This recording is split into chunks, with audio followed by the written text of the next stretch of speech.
Welcome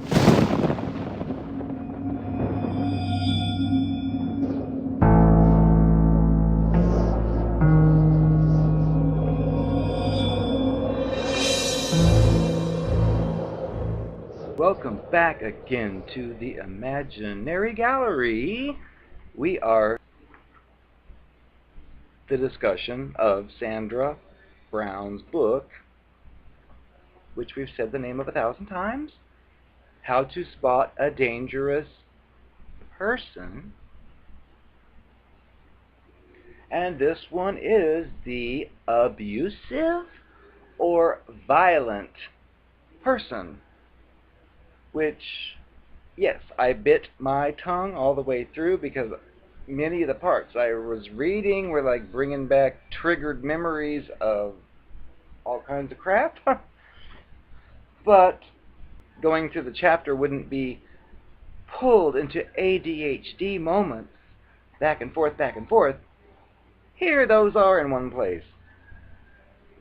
But yes, I thought it was interesting how at the beginning she mentioned, Sandra Brown mentioned how this is the one we all fear, because many of us know people, we work in businesses and we hear stories and we're told, oh, that nice lady we work with, her husband's abusive and beat her and she has a black eye and blah blah blah. We often wonder, well, why would such a nice girl get involved with such a person? Well, we're going to address that here, I believe. Victor the Viper. So, first is on the reflection. She discusses how people that are involved in these violent relationships, she questions why so many would be involved with such people, because there are red flags out there. There are things you can look for, which I think today, with the beautiful world of YouTube, it's easier now for people to actually see or hear about examples of things that they're tolerating, thinking that they're normal because they don't know anything else. They're now being able to tune into the fact that, hey, that isn't what should be done. And they can, whatever. But what Sandra tries to point out is that many of us who have been involved with such characters, we're aware. We know there's something wrong. We know that they snap and scream and do things that never were done before at the beginning, but she's stating that maybe we tried.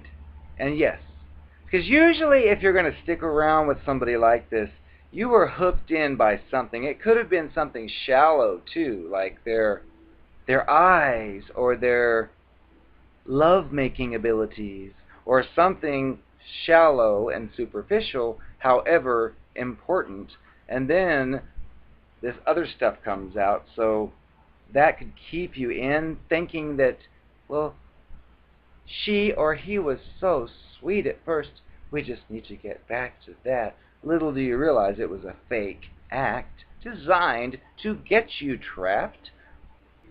Others, she says, are aware of their violence, but they don't permanently separate. They might leave. And then it becomes a game. They're like, I'm leaving, and they leave.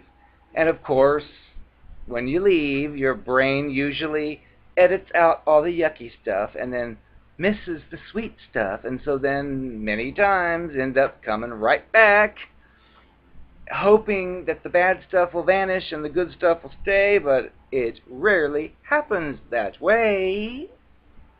Or in other situations, she says they didn't try to leave, and then they end up seriously injured or dead. And I thought it was funny, kind of, which I laughed a little bit through this, not because the subject matter is funny, it's just because when I read some of these lines, I thought that's exactly what that fool was trying to do, or just, it can be funny if you think of it in the terms of these types of people, because, I mean, she's writing this book, she doesn't know anybody I know, but it's awfully strange how she knows the exact behavior patterns of people I've met and people I've interacted with, and it's just, sometimes you have to laugh just to ease the pain.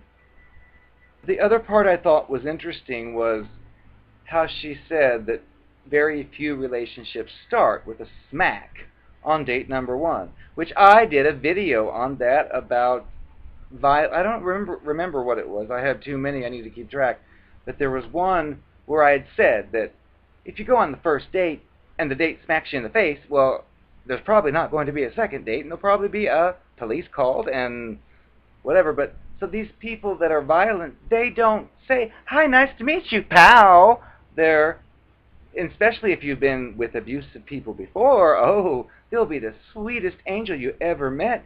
They'll be so quick to comfort you because they think there is absolutely no reason a partner should ever hit or use violence on their partner, which I've heard that from at least 3 of them, and they were the very type to inflict such abuse. She states that violence in a relationship usually occurs once the relationship has developed, which is like their game plan, because like she said, "Hi, nice to meet you," and pow, smash in the face.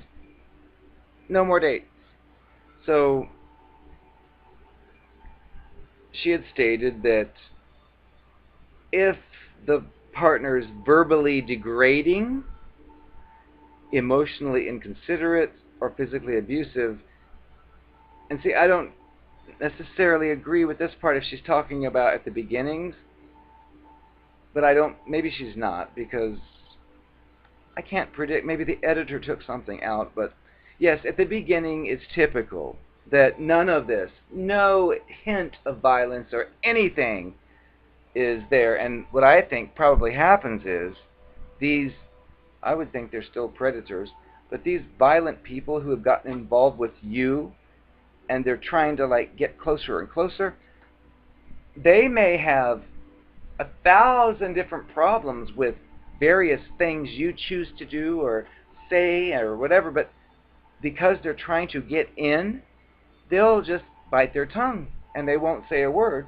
because if they do, then you might think, oh, this isn't going to work, so they will progress, keep with you until slowly the two of your lives become intertwined, and then only after that occurs is usually when this type of behavior surfaces. Because they know at the beginning, like if on date number 2 you drop something on the floor and they call you a horrifying name with profanity and maybe even the C word, well, you'll be like, you know what, get out of here, I don't want to hear that crap. And if this person wants something from you, they might be like, oh, I'm so sorry, please forgive me, I was raped as a child, I didn't mean it, or something. But and you might even be tempted to fall for it. But the part that was interesting is one that I've experienced firsthand on more than one occasion, which I will draw attention to now, which is the part about the consent. Because many of us, like I have been, would think that we're in control of our surroundings as far as our lives and our decisions. So if we become involved with a person who displays sweet, nice, great behaviors, but every so often gives some little hint of pathology, we might just dismiss it, thinking, okay, I noticed that, but won't let it bother me.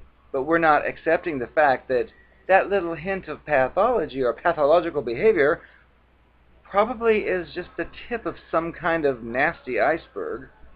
But we still think, because this person usually acts so innocent and sweet and nice, you see the little thing as a slip-up. Like, oh, well, that must just be a little flaw.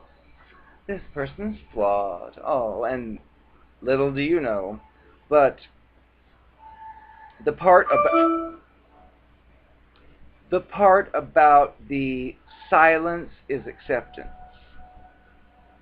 is very true, because on countless occasions I've been involved with people who will do the usual love bombing, whatever, at first, until you're like sunk in and clawed in with the hooks, and then the stuff starts to happen, which, since I've gone to school and studied psychology and worked with all kinds of disorders, I'm like in fine tune with that type of stuff. So what would happen typically with me would be, I'd be with such a person, and I would hear a statement made or something done which is abuse. And so because of my background, I would be one to say, wait a second, that's verbally abusive. And it is, but the problem is, I'm saying that, but we're still together. It's like we're going to the movies tonight, and we're sitting down, and the person's saying whatever, and I'm saying, that's verbally abusive. Well, I'm not saying, that's verbally abusive, bye, I'm out of here, leave. No, I'm there. So, like she says, it's true. They are taking it as, wow, he recognizes I'm abusing him, but he's still sitting there.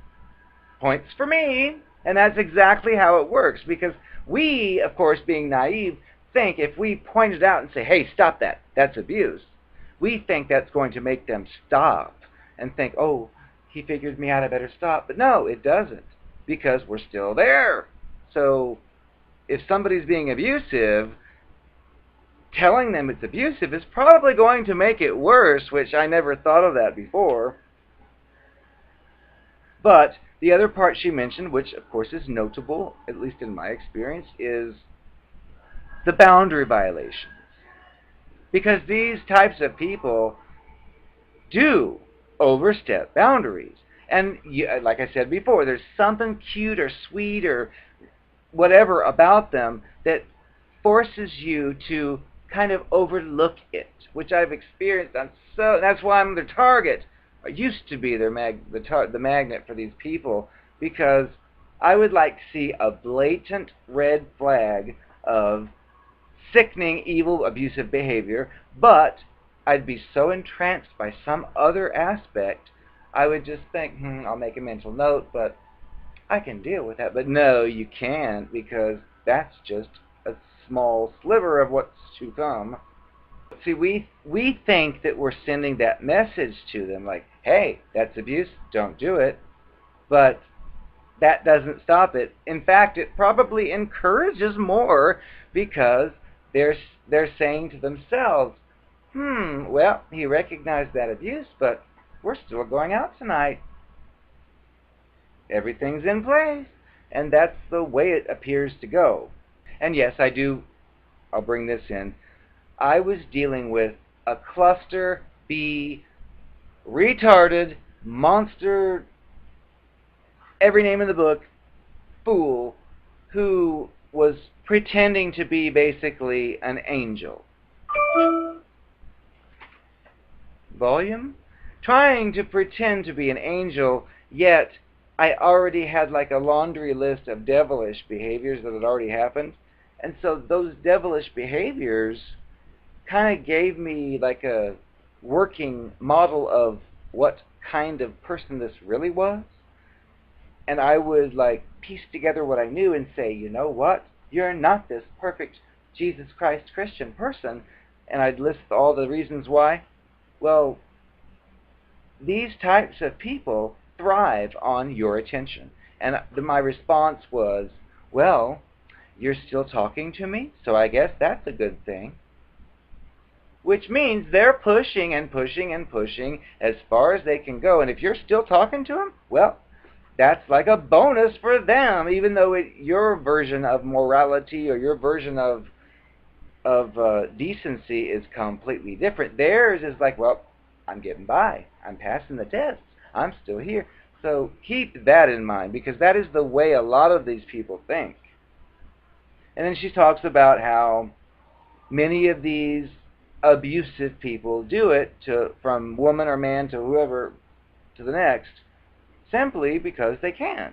And they probably have some kind of psychopathic slash sociopathic slash cluster B charm that locks people in, so they don't treat it like they should.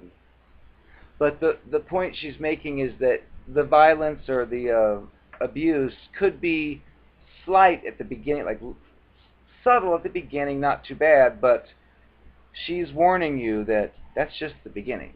It's kind of like you're being tested to see what you'll take. So if they try phase 1 of abuse by calling you a bad name and you still come back for more, well, then they might go to phase 2 and then strangle you, as they call the bad name. And if you still hang around, well, then they go further and further until you're dead. And it's interesting how she mentions how these violent people have issues with power and control. And that is true. And she mentions how they came to be this way is a big debated question with the mental health community, which really doesn't matter. But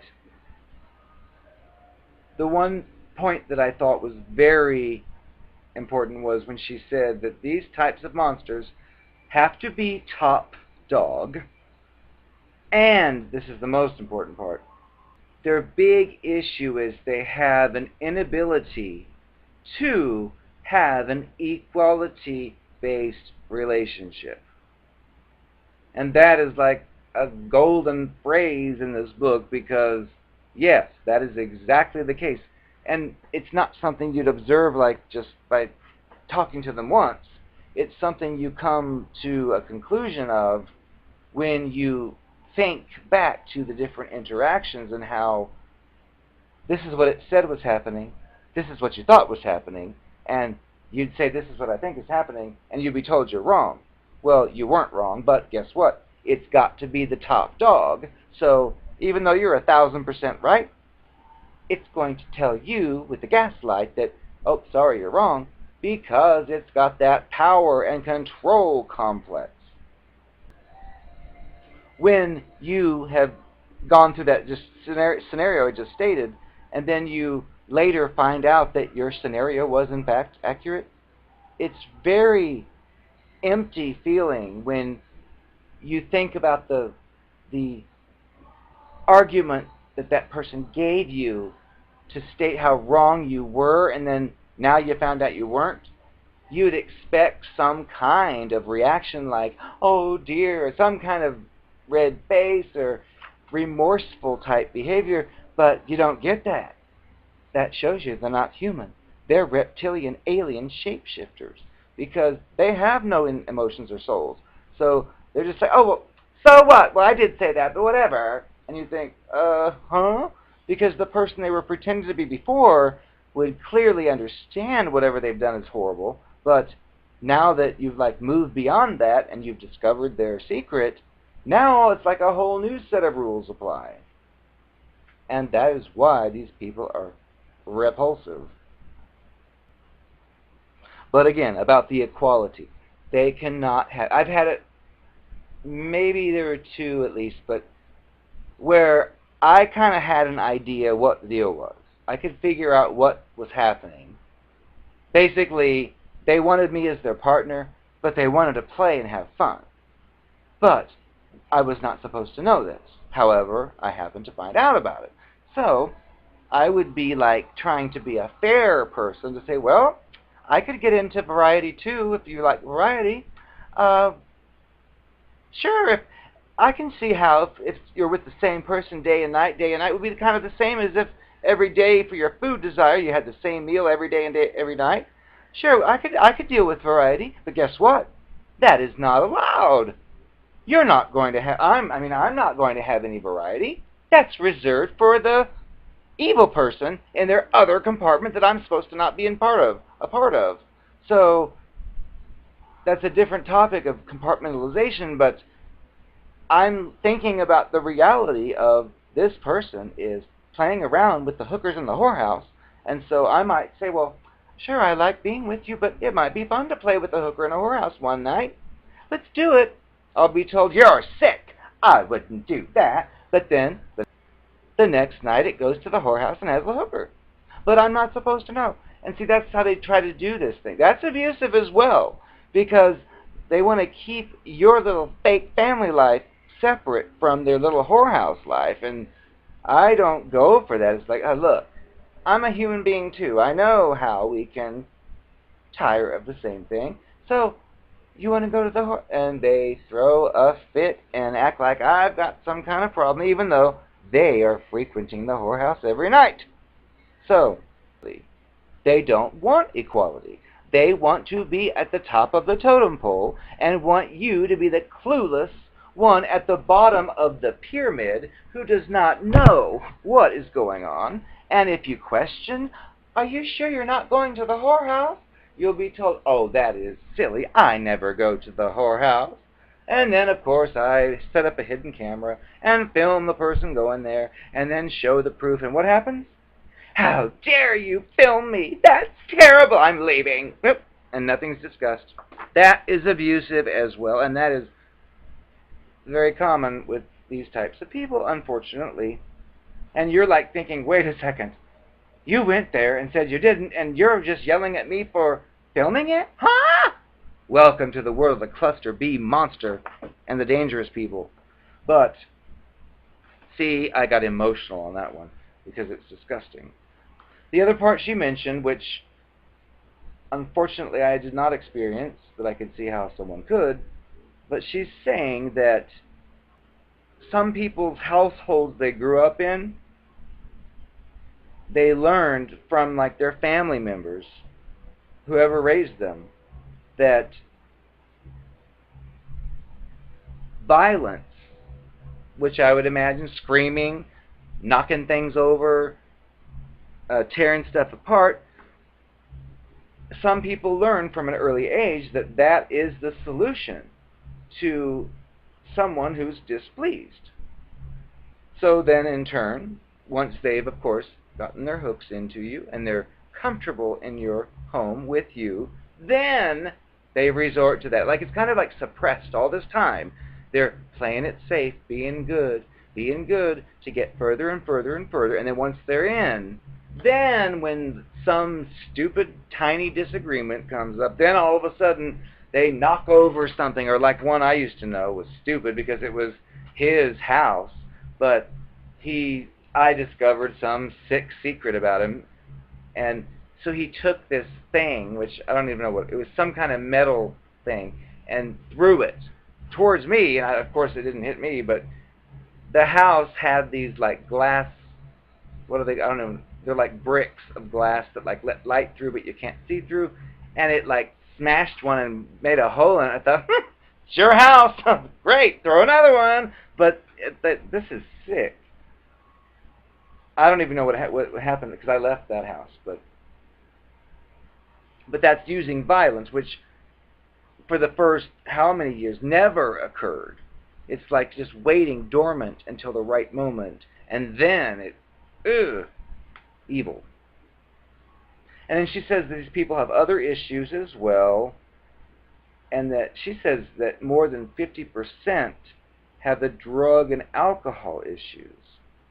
And she states that the combination of violence, addiction, and she says violence plus addiction equals possible death for you, for him or her, or anybody else around. That's kind of a general.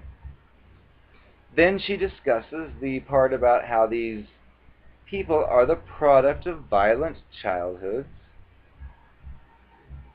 And then she goes into mental illness, which I did a different video on, and of course she's saved here because she's mentioned the combo pack man.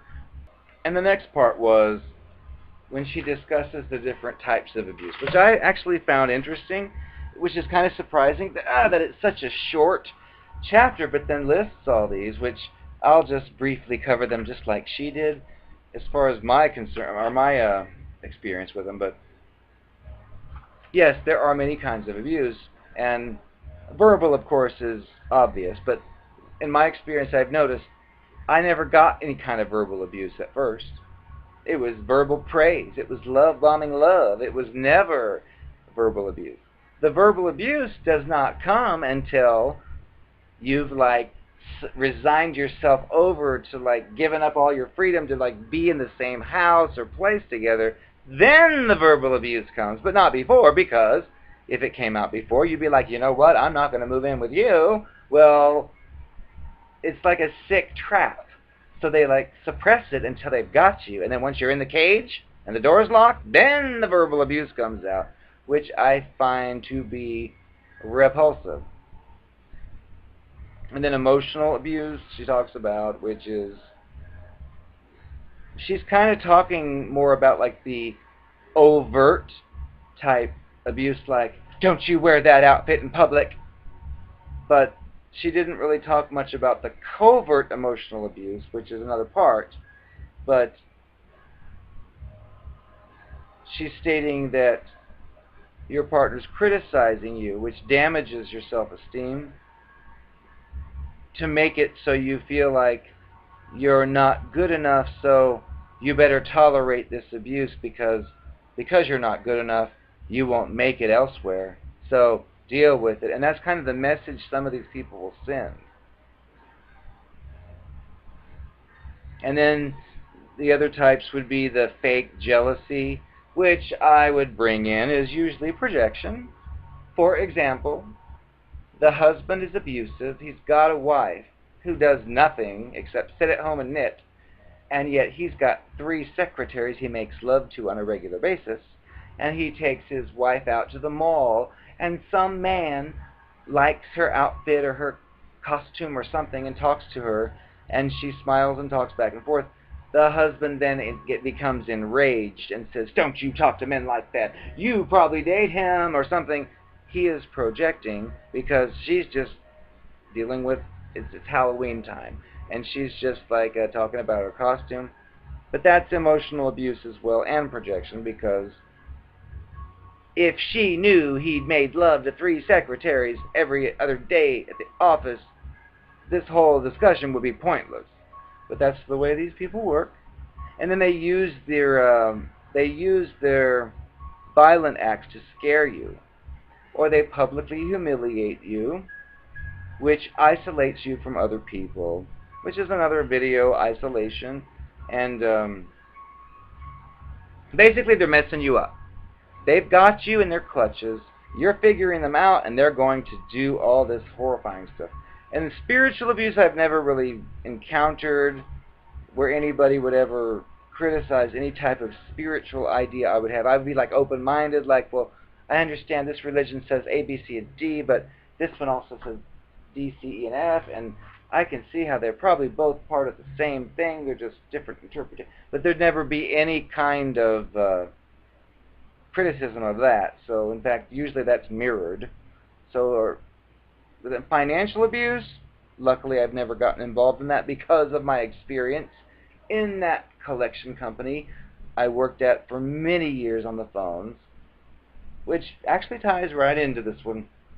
I used to get calls every so often where I'd be there to collect the money, and I'd hear this customer say, I met this wonderful man, and she'd give like a story of a love bombing type scene, and then she'd say, well, after we moved into this house, one day I came home from work, the house was empty, and the money was drained from the account.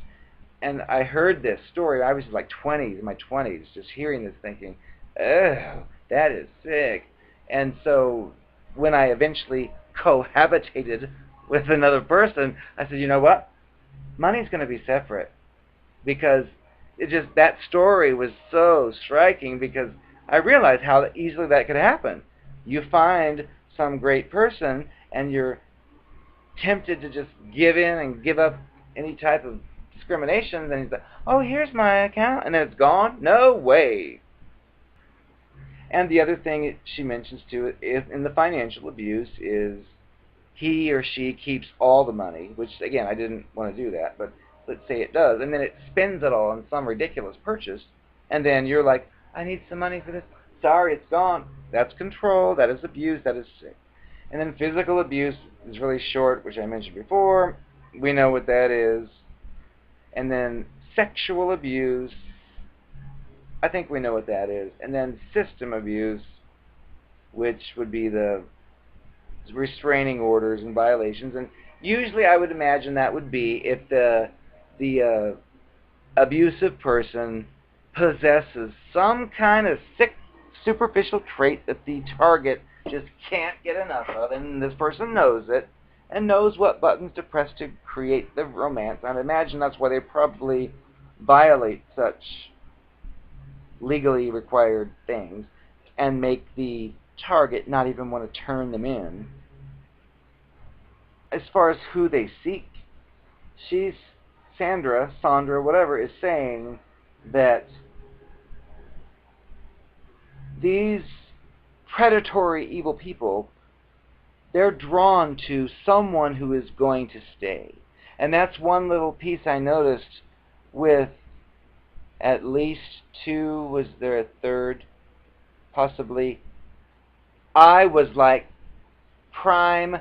not prime rib, I was filet mignon for these potential predators once I was out of my 11-year thing, because naturally I'm a talker, so I'd be like, oh, I can't believe what happened. Here's what, and I'd like, give all these stories about the 11-year monster.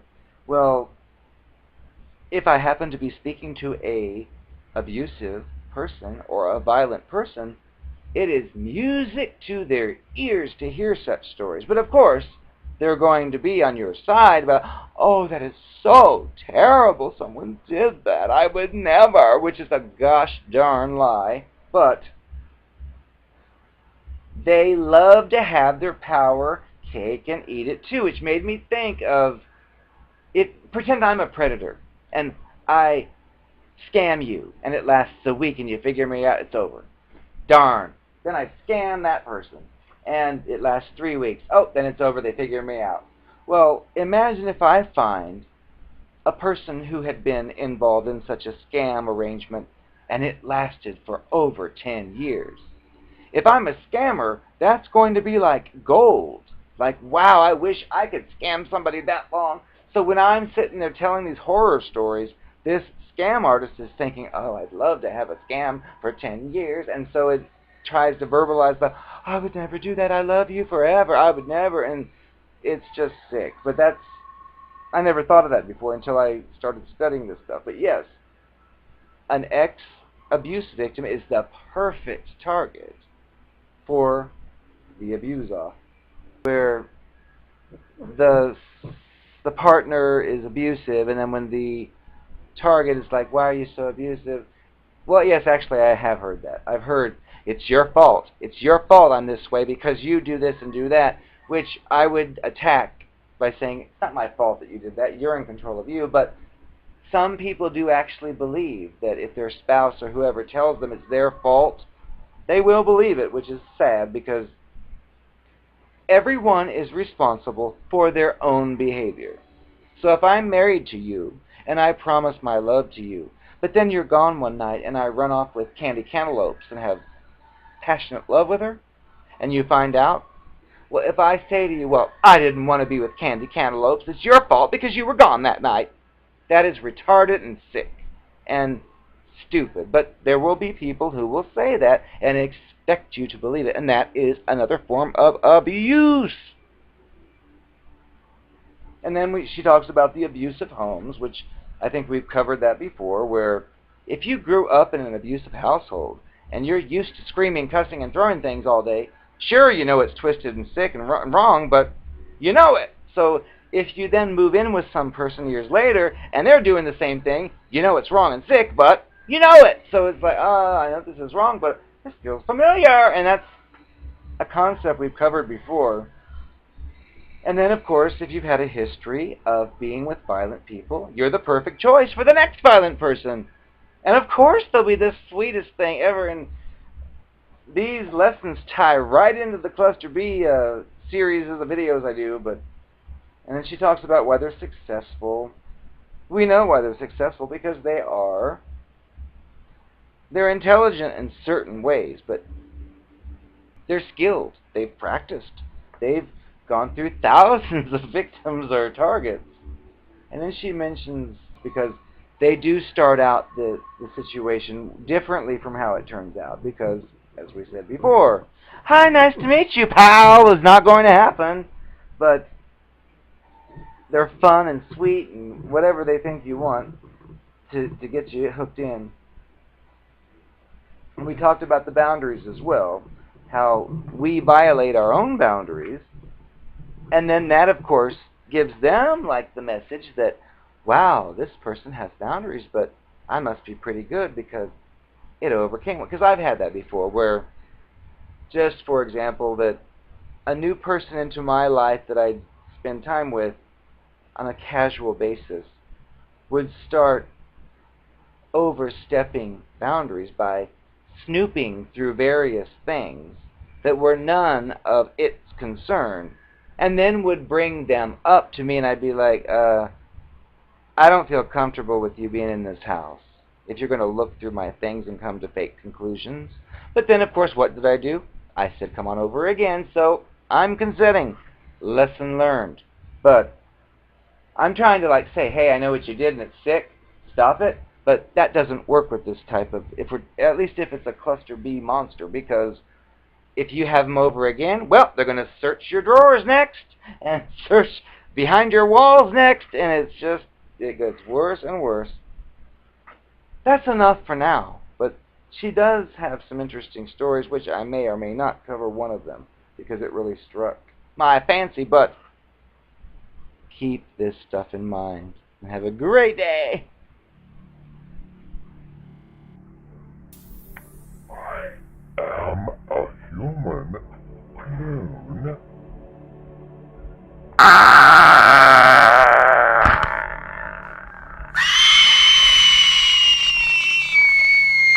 Don't worry about her. She malfunctioned. I'm her replacement. I'm on fire!